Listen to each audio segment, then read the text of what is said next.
লানুগরিয়ান্নাকা বিহিম, হে নবী আমি আপনাকে তাদের বিরুদ্ধে খেপিয়ে দিব, উত্তেজিত করে দিব, আপনাকে উস্কানি দিব। কে বলছেন? আল্লাহ। নাকি রহমানি? আল্লাহ। উস্কানি দিচ্ছেন কে? আল্লাহ। লানুগরিয়ান্নাকা বিহিম সুম্মা লা ইউজাবিরুনাকা ইল্লা কালিলা, অতঃপর তারা আপনার প্রতিবেশী হয়ে আপনার দেশে আর থাকতে পারবে না, একেবারে বিদেশ পাঠাই দেওয়া হবে। সুম্মা লা ইউজাবিরুনাকা ইল্লা কালিলা, অল্প কিছু থাকতে পারবে। মালউনিন, যে কয়দিন থাকবে সেই কয়দিনও থাকবে তারা অভিশপ্ত হয়ে। এরপরে কি বলতেন শুনুন, কান খুলে শুনুন, চোখ দিয়ে দেখুন, অন্তর দিয়ে বুঝুন। সাংবাদিক ভাইদেরকে বলছি, যদি মুসলিম হয়ে থাকো, মুসলিম ঘরের সন্তান হয়ে থাকো, কোরআন বিশ্বাস করো। কোরআনের পরে কি বলছে শুনো, রহমানি বলে নাই, সূরা আহজাব 33 নম্বর সূরা 61 নম্বর আয়াত, 60 নম্বর আয়াত, 61 নম্বর আয়াত। আল্লাহ বলছেন যদি তারা বিরত না থাকে, আইনামা সুকিফু, মারুফ না মাজহুর? মাজহুর কাকে বলে? মা লাম ইউসাম্মা ফাইলুহু, যার ফাইল উল্লেখ থাকে না, অর্থাৎ যে কেউ করবে। পরিষ্কার দেখুন কোরআনে আল্লাহর বর্ণনার ভঙ্গিমা দেখুন, তরজ তরিকা দেখুন। আস-সারিকু ওয়াস-সারিকাতু ফাকতাউ আইদিয়াহুমা, চোর চুরনি যদি চুরি করে তাদের হাত কেটে দাও, মারুফের সিগা। কারণ এটা রাষ্ট্র করবে। কে করবে? রাষ্ট্র। এটা ব্যক্তিগত বিষয় না। চুরি করলে আপনি হাত কাটতে পারবেন না। আবার শুনুন, আয-যানিয়াতু ওয়াজ-যানি ফাজলিদু কুল্লা ওয়াহিদিন মিনহুমা, জিনাকারিনী আর জিনাকারী এদের প্রত্যেককে 100 দৌড়া মারো। তোমরা মারো মানে রাষ্ট্র, মারুফের সিগা। এই ধারায় এখানে কি হওয়া উচিত ছিল? মারুফের সিগা হওয়া দরকার ছিল, কিন্তু এখানে মারুফ আসে না, কি এসেছে? প্যাসিভ এসেছে। একদম না। কি বলা হচ্ছে? আইনামা সুকিফু, ওদেরকে যেথায় পাওয়া যাবে, সংসদে পাওয়া যাক, রাস্তায় পাওয়া যাক, পত্রিকা অফিসে পাওয়া যাক, অথবা কোন নেতা নেত্রীর বাসায় পাওয়া যাক, এমনকি যদি তাদেরকে সেনাবাহিনীর ক্যাম্পেও পাওয়া যায়, আইনামা সুকিফু, ওদেরকে যেখানেই পাওয়া যাবে, উখিযু, পাকড়াও করা হবে না, আখাযু। উখিযু মারুফ না মাজহুর? অ্যাক্টিভ না প্যাসিভ? কেন বলা হলো? এইটা করার জন্য রাষ্ট্র লাগবে না, যে পাবে সেই কাজটা করতে পারবে। আইনামা সুকিফু, ওদেরকে যেখানেই পাও তোমরা, পাওয়া যাবে, উখিযু, ওদেরকে পাকড়াও করা হবে। তারপরে কি করা হবে? জেলে দেওয়া হবে। কি রাখা? জেল না ওদের জন্য। ওয়াকুতিলু তাকতিলা, ওদেরকে কেটে টুকরো টুকরো করে ফেলো। কে করেছেন? আল্লাহ। ওয়াকুতিলু তাকতিলা। এরপরে কি বলে শুনুন, সুন্নাতুল্লাহ, এটাই হচ্ছে আল্লাহর সুন্নাত, এটাই হচ্ছে আল্লাহর রীতি। সুন্নাতাল্লাহিল্লাযীনা ক্বাদ খালাউ মিন ক্বাবলিকুম, তোমাদের পূর্বে যারা অতিবাহিত হয়েছে তাদের জন্য এই রীতি আল্লাহর ছিল। ওয়ালান তাজিদা লিসুন্নাতিল্লাহি তাবদীলা, কিয়ামত পর্যন্ত আল্লাহর এই রীতিতে, আল্লাহর এই নীতিতে তুমি কোনো তাবদীল পাবে না, পরিবর্তন পাবে না। 33 নম্বর সূরা 60 এবং 61 নম্বর আয়াত শুধুমাত্র রেডি করলাম। আয়াতটা কার? আল্লাহ। কোরআন কি জিনিস?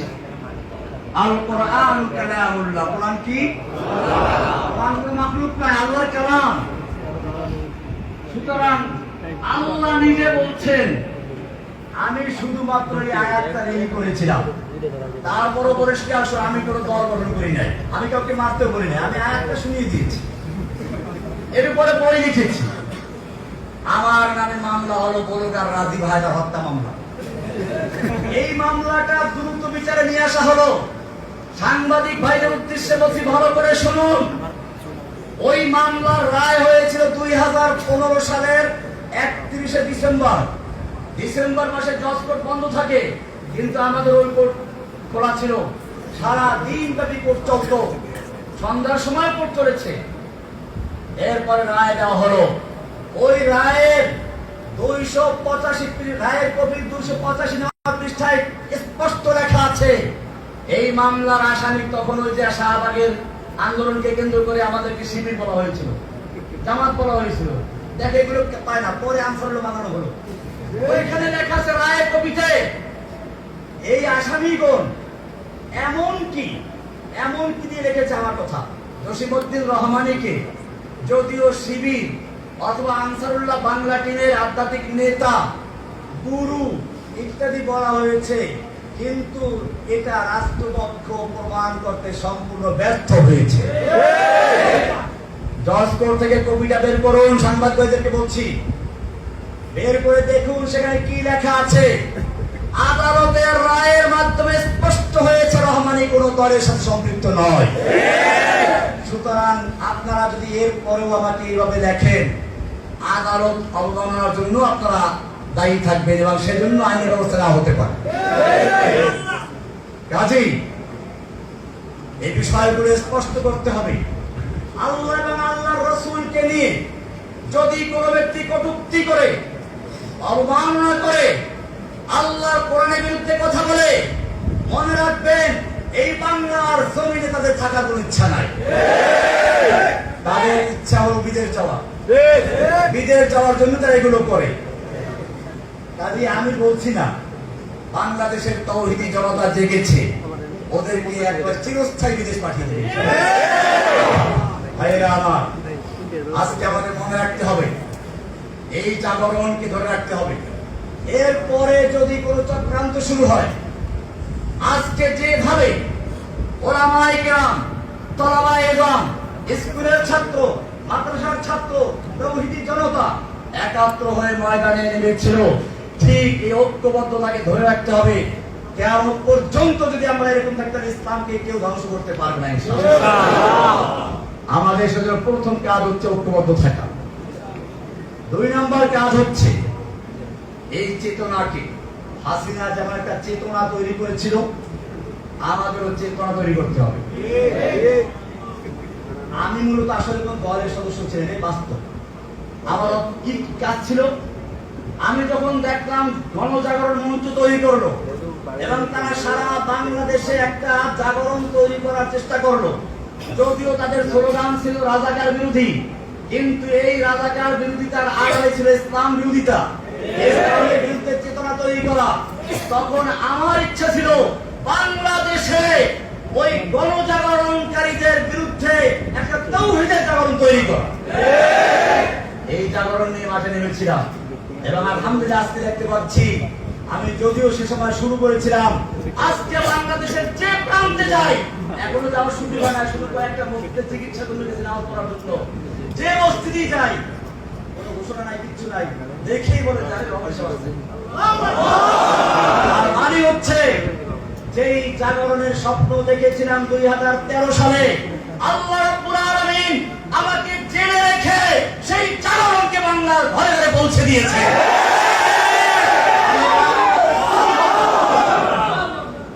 আমি বাংলাদেশের প্রতিটি জনগণকে, তাওহীদি জনতাকে বলবো, এখন আমাদের একই কাজ, अब हमारा एक ही काम इंतकाम इंतकाम।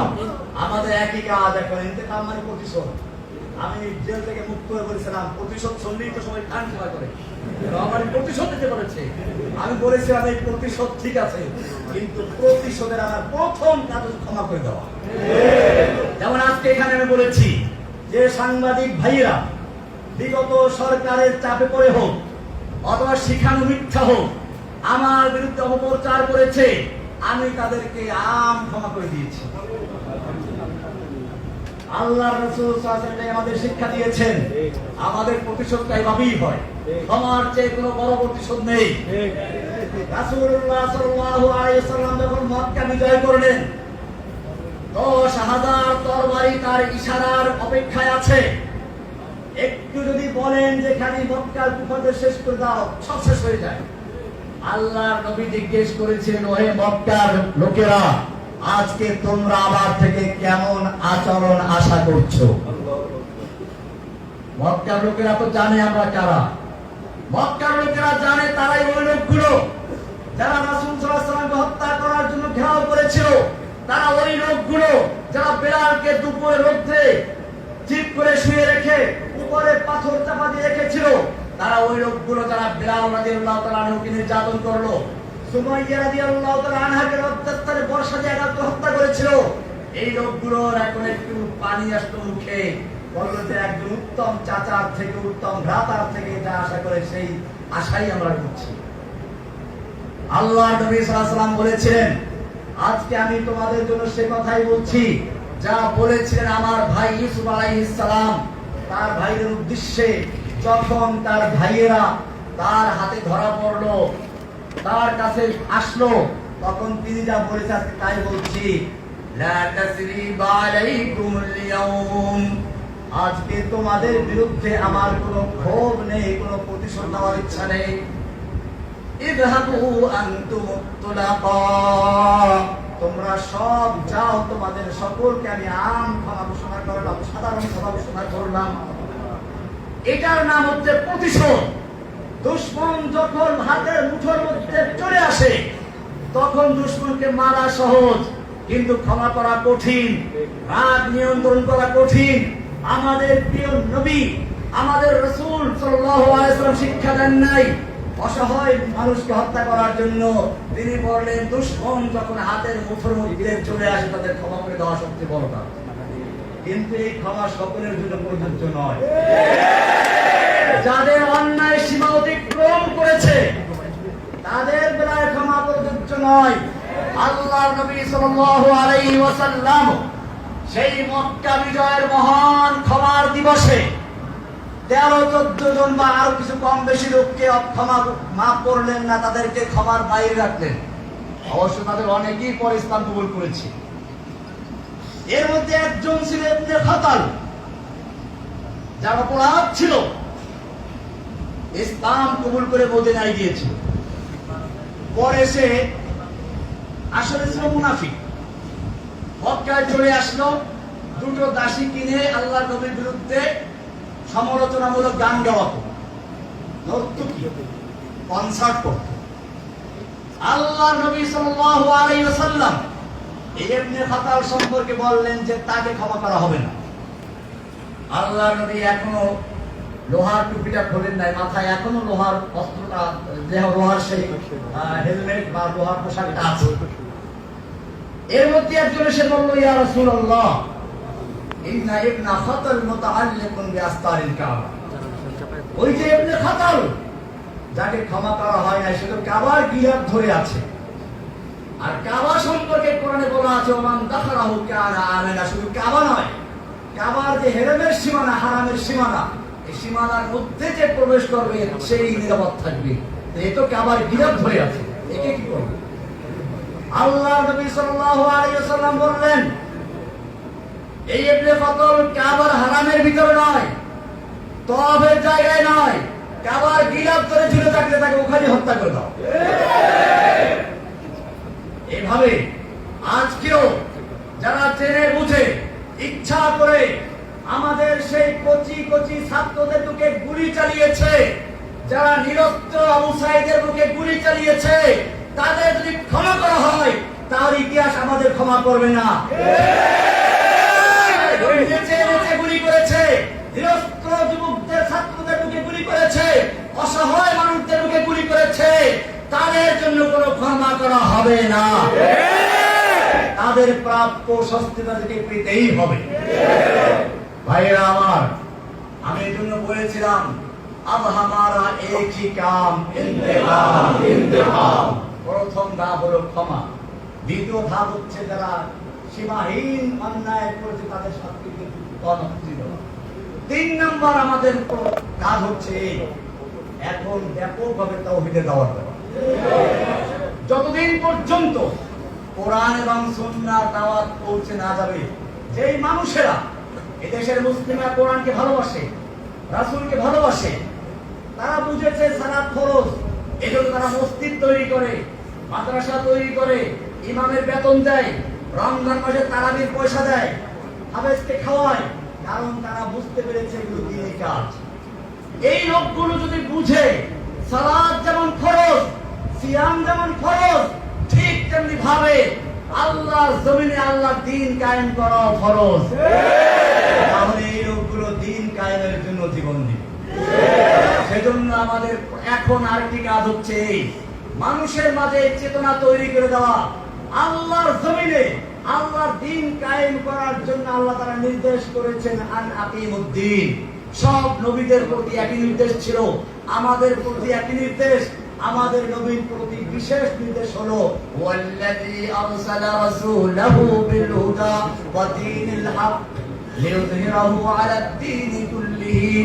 আল্লাহ তাআলা তার রাসূলকে পাঠিয়েছেন হেদায়েত এবং দ্বীনে হক দিয়ে, যাতে করে এই দ্বীনে হককে অন্য সকল দ্বীনে বাতিলের উপরে বিজয়ী করা যায়। সেই দ্বীনে বাতিলগুলো কি কি আপনারা আবার অন্যদের কাছে জেনে নেবেন। আজকে আমাদের কাজ হচ্ছে বাংলাদেশের প্রতিটি ঘরে ঘরে, প্রতিটি ছাত্র, যুবক, বৃদ্ধ, সকলের নারী পুরুষ, সকলের অন্তরের ভিতরে তাওহীদের চেতনা তৈরি করে দেওয়া। তাওহীদের চেতনা যদি তৈরি হয়ে যায়, তাহলে কবি বলেন সব গুরিজা হোগি আখির, সব গুরিজা होगी आखिर जलवाए खुर्शीद से, ये चमन मामूर होगा नगमाए तौहीद से। পূর্ণিমার চাঁদের দাগ যেভাবে রাতের আধার পালিয়ে যায়, ঠিক তেমনি ভাবে তাওহীদের স্লোগানে এদেশ থেকে সকল নাস্তিক মুরতাদদের অন্ধকার পালিয়ে যাবে ইনশাআল্লাহ। ভাইরা আমার, সেজন্য ব্যাপকভাবে আমরা তাওহীদের দাওয়াত প্রচার করি ইনশাআল্লাহ। এজন্য আমি, আমাদের হারুন জাহাল ভাই আছেন, গুনবী সাহেব আছেন, আমরা সারা বাংলাদেশে যেতে প্রস্তুত আছি ইনশাআল্লাহ। কোন ভেদাভেদ স্কুলে, মাদ্রাসা, কলেজে, ইউনিভার্সিটি যেখানে আপনাদের আহ্বান করবেন, আমরা ইনশাআল্লাহ ছুটে যাবো শুধুমাত্র একটা কাজের জন্য, পয়সার বিনিময়ে না। দিনের দাওয়াত দেবেন ইনশাআল্লাহ, প্রয়োজনে নিজেদের পয়সা খরচ করে কিন্তু শর্ত একটাই, আল্লাহর জমিনে আল্লাহর দ্বীন কায়েমের আমাদের কাজ করতে হবে। আমাদের আর কোনো ভেদাভেদ থাকবে না, সমালোচনা থাকবে না। আমাকে অনেকভাবে গালাগালি করার চেষ্টা করা হয়েছে, আমি স্পষ্ট বলতে চাই, আমি যখন প্রথম তাওহীদের দাওয়াত দেই, হ্যাঁ আমাদের কওমি ওলামাদের দেওবন্দের মধ্যে কিছু বিদআত নাই তা না, আমি স্পষ্টই বলি, আমি সেগুলো তুলে ধরি, তাই বলে আমাকে আহলে হাদিস বলা দেওয়া, আমি কি আহলে হাদিস? আমার ছাত্র জীবন কেটেছে লালবাগ মাদ্রাসায়। কোথায়? লালবাগ জামিয়া কোরআনে আরবিয়া কোন আহলে মাদ্রাসা, জামিয়া রহমানিয়ার সাথে আমার স্মৃতি জড়িত। রহমানিয়া আবার নামের অংশ, এটা কোন আহলে হাদিস মাদ্রাসা? দারুল উলুম দেওবন্দ আহলে হাদিসদের রাখা নাকি? দেওবন্দ মাদ্রাসা আহলে হাদিস মাদ্রাসা নাকি? দেওবন্দের ছাত্র এদেশে বহু ছাত্র আছে যারা আমার ছাত্র, অথবা আমার যারা সহকারী ওই সময় যারা দেওবন্দের ছাত্র, তারা জানে আলহামদুলিল্লাহ আমি কেমন ছিলাম। আলহামদুলিল্লাহ দেওবন্দের ছাত্র আছেন আমাদের হারুন সাহেবের শ্বশুর, আলহামদুলিল্লাহ মুফতি সাহেব,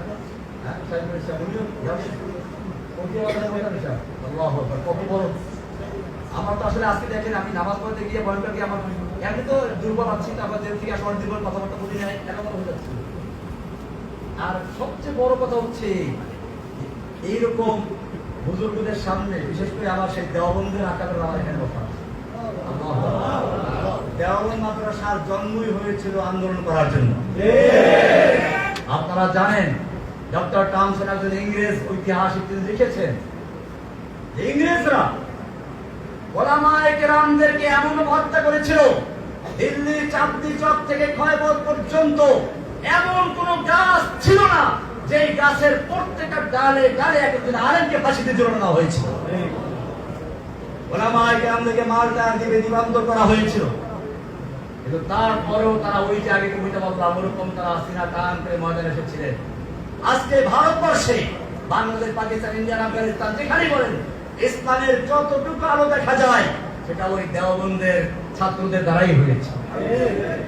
সুতরাং वाकिफ तो है इस राज से ये दार रसन भी वाकिफ तो है इस राज से ये दार रसन भी हर दौर में तकमील वफा हमसे हुई है हर दौर में तकमील वफा हमसे हुई है যুগে যুগে যখনই বাতিল এসেছে ওলামায়ে দেওবন্দ ওলামায়ে হক্কানি ওলামায়ে রব্বানি তারা আমাদের ঝাঁপিয়ে পড়েছে বাতিল এসেছিল গণজাগরণ মঞ্চের নাম ধরে হক নেমেছিল ওলামায়ে দেওবন্দ নেমেছিল ছাত্র আন্দোলনের মাধ্যমে বাতিল এসেছিল নরেন্দ্র মোদীর রূপ ধরে হক এসেছিল কওমি মাদ্রাসা ওলামায়ে কেরামদের নেতৃত্বে ব্রাহ্মণবাড়িয়া থেকে হাটাজারি থেকে কওমি মাদ্রাসার সুরত ধারণ করে সুতরাং বাতিল যখনই এসেছে ওলামায়ে হক্কানি ওলামায়ে রব্বানি ওলামায়ে দেওবন্দ বাজারে ঝাঁপিয়ে পড়েছে আমি তো তাদেরই একজন সন্তান আল্লামা আজিজুল হক রাহমাতুল্লাহি আলাইহি বাংলাদেশের প্রসিদ্ধ শাইখুল হাদিস শাইখুল হাদিস আমরা অনেকেই আছি কিন্তু এক কথায় শাইখুল হাদিস বললে কাকে বোঝায় আল মুতলাকু ইযা উতলিকা তারপর কি ইরাদু বিহি আল ফাদলুল কামিল মান হুয়া ফাদলুল কামিল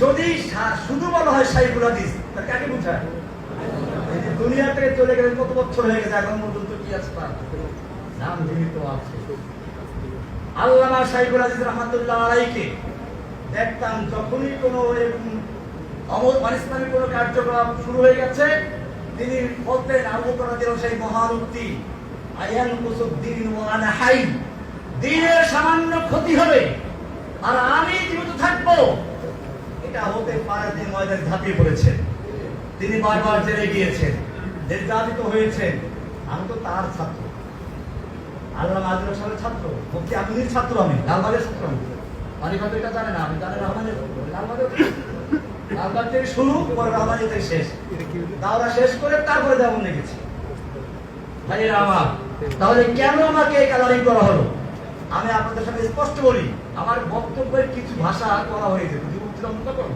তাহলে পুরো হয়ে এই ভাষার কারণে হয়তো ওলামায়ে কেরাম আমার কথা একটু কষ্ট পেয়েছেন আমি আজকের এই লালখান বাজার মাদ্রাসা থেকে বলছি আমার কথায় যদি কেউ কষ্ট পেয়ে থাকে বিশেষ করে আমার কওমি অঙ্গ ওলামায়ে কেরামরা আমি তাদের কাছে কখনো ক্ষমা চাচ্ছি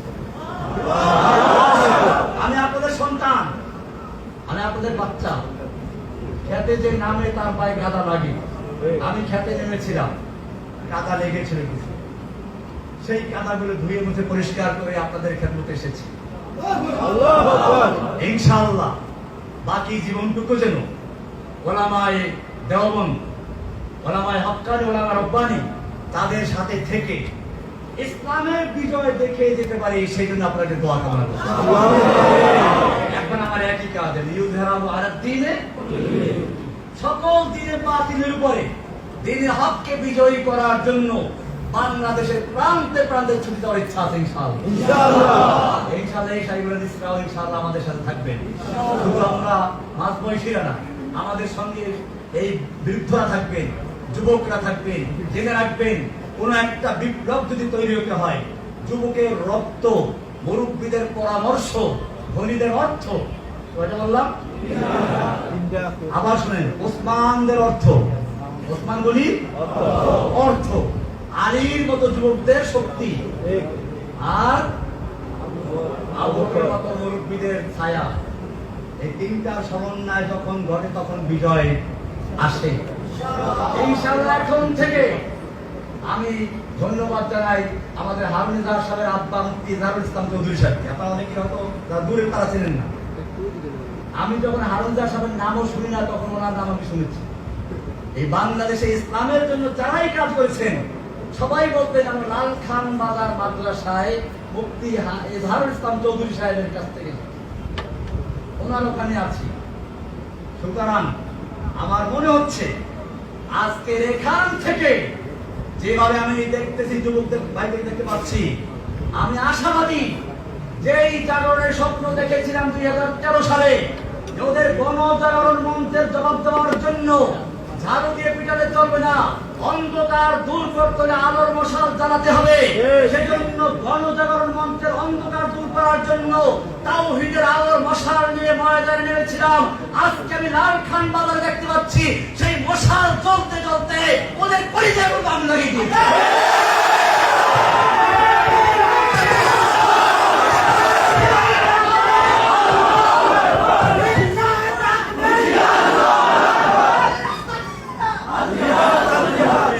যখন আমাকে আহলে হাদিস বলে প্রচার করা হলো, তা দিয়ে কাজ হলো না।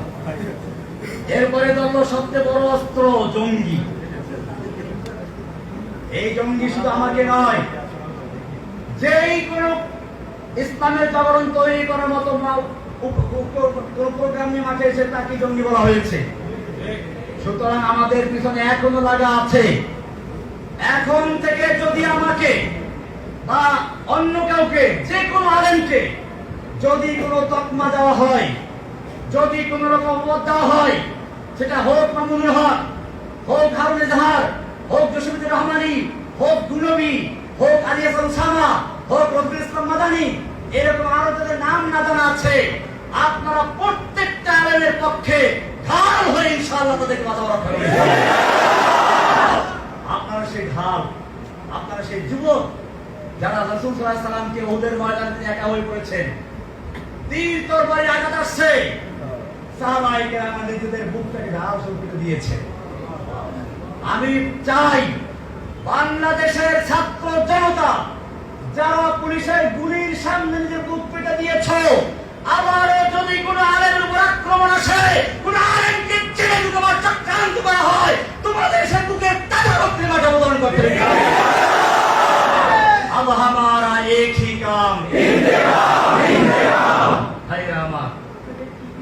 এই ময়দানে যদি অবতরণ হন, জেনে রাখবেন তারা মরে না।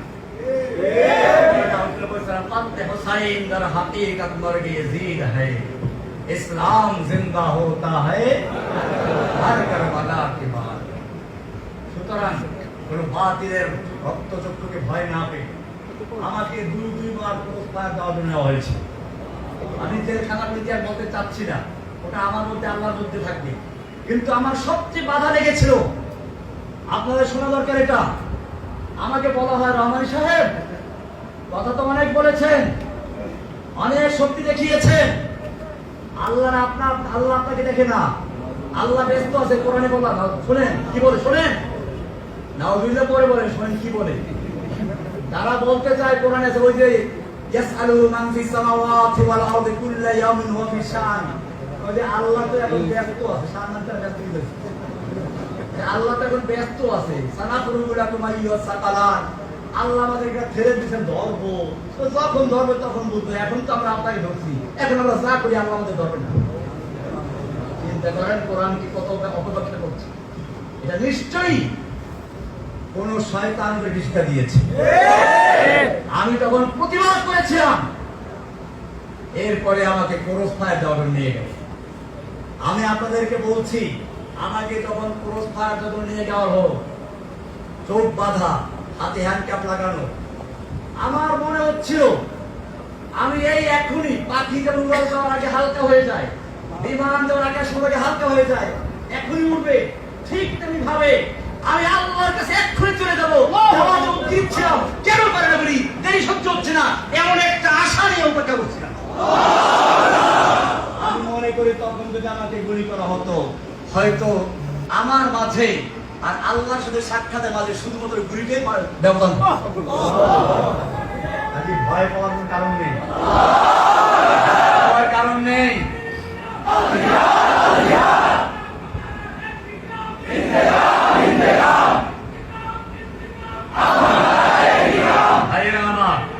আমি কথা লম্বা হয়ে যাচ্ছে, আরো কিছু অনেকগুলো কথা বিষয় ছিল।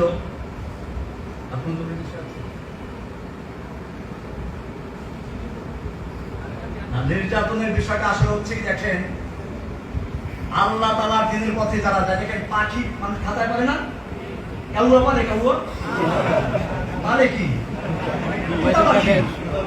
যে পাখি দেখতে সুন্দর, গান ভালো। আমি ওই যে মুখে আলোচনাকে কবিতা পড়াইছিলাম, আসলে কি বুঝলো, আত-তায়রু লা ইসজানু ইল্লা। ওই পাখিকে খাঁচায় বন্দী করা হয় যেই পাখির আওয়াজ সুন্দর। ঠিক তেমনি ভাবে যেই কোরআনের পাখি কোরআনের কথা বলে, যেই কোরআনের পাখিরা সুন্দর কথা বলে, তাদেরকে জেলখানায় বন্দী করা হয়। যারা কোরআন সুন্দর কথা না বলে, কোন শাসকের পরচটা গোলামি করে, তাদের জেলে দেওয়ার মতো সৌভাগ্য হয় না। অনেকে মনে করে জেলখানা নাকি যায় কারো বদদোয়ার কারণে। আমি নাকি কোন বুজুর্গকে তিরস্কার করার বদদোয়া করে জেলে গেছি। কোরআনে আছে, নবীদেরকে এই কথাই বলা হতো, ইল্লা আতারাকা বাদু আলিহাতিনা। আমাদের কোন দেবদেবী কাউকে কি করতে বদদোয়া দিয়েছে, তাই সে জেলে গেছে। আমি আপনাদের জিজ্ঞেস করতে চাই, ইউসুফ আলাইহিস সালাম জেলে গিয়েছিলেন কার বদদোয়ায়? না। আমাদের রাসূল সাল্লাল্লাহু আলাইহি ওয়াসাল্লামকে 3 বছর পর্যন্ত এই কারাগারের মতো না, এই কারাগারে খাওয়ান দেয়, পানি দেয়। আমাদের নবীকে যে কারাগারে আটকে রাখা হয়েছিল, সেখানে খাবার ছিল না, পানি ছিল না, উত্তপ্ত মরুভূমির বালু ছিল, পাহাড় ছিল। 3 বছর পর্যন্ত সে আমি তলে, শুধু আমাদের নবীকে নয়, নবীর পুরো বংশকে সেখানে বন্দী করে রাখা হয়েছিল। কারো বদদোয়ায়? না। ইমাম আবু হানিফা রাহমাতুল্লাহ আলাইহিকে তারা বন্দী করা হয়েছিল। এক রাওয়ায়াতে বলা হয় যে উনি জেলখানাতেই মারা গেছেন, আর কেউ তার সাথে না মুক্ত করা হয়েছিল, কিন্তু গৃহবন্দী অবস্থায় মারা গেছেন। যে অবস্থায় বন্দী অবস্থায় মারা গেছেন, তিনি কি আত্মহত্যা করেছিলেন? ইমাম আহমদ বিন হাম্বল রাহমাতুল্লাহ আলাইহিকে কারারুদ্ধ করা হয়েছিল, নির্যাতন করা হয়েছিল। ইমাম ইবনে তাইমিয়ার লাশ কারাগার থেকে উঠেছিল। এই সবাই কি কোন বুজুর্গকে তিরস্কার করে বদদোয়ার খপ্পরে পড়েছিলেন? না। বরং পরিষ্কার শুনুন, ওই যে বললাম জেলখানায় যেতেও ভাগ্য লাগে। জেলখানা সবার জন্য নয়। কাউয়া কোনোদিন কেউ পারে না। পারে ময়ূর, পারে তোতা পাখি, আর হয়তো রূপ আছে অথবা কি আছে, গুণ আছে। যার কোনোটাই নাই, তাকে কেউ খাঁচায় বন্দী করে খামাখা খাওয়ান দেয় না। ঠিক তেমনি ভাবে যেই পাখির গলায়, যে আলেমের গলায় কোরআনের আওয়াজ থাকে না, যেই আলেমের গলায় একামত দিনের কথা থাকে না, যেই আলেমের গলায় নাস্তিক মুরতাদদের বিরুদ্ধে কথা থাকে না, যে আলেমদের গলায় আল্লাহর জমিনে আল্লাহর দ্বীনকে বিজয়ী করার স্বপ্ন থাকে না, সেই আলেমদেরকে জেলখানায় নেওয়ার কোনো প্রয়োজন হয় না। সুতরাং পরিষ্কার হয়ে গেল, জেলখানায় যাওয়াটা একটা সৌভাগ্যের ব্যাপার। আপনারা কি দেখেন না এখন চোখ খুলে জেলখানায় কারা গেছিল বাংলাদেশে? অতীত ইতিহাস দরকার নাই। আর তবে আমাদের আকাবেরদের অনেকেই আছে যাদেরকে জেলে নেয় নাই, ওরা জানে এখানে ছাত্র রহমতুল্লাহ আলাইহিকেও জেলে নিয়েছিল, মুফতি আমেরিকাতে থাকতে হয়েছে। এরকম ভাবে আমাদের বর্তমানে এবং অতীতের নিকট অতীতের যারা আকাবের তাদের জেল খাটতে হয়েছে।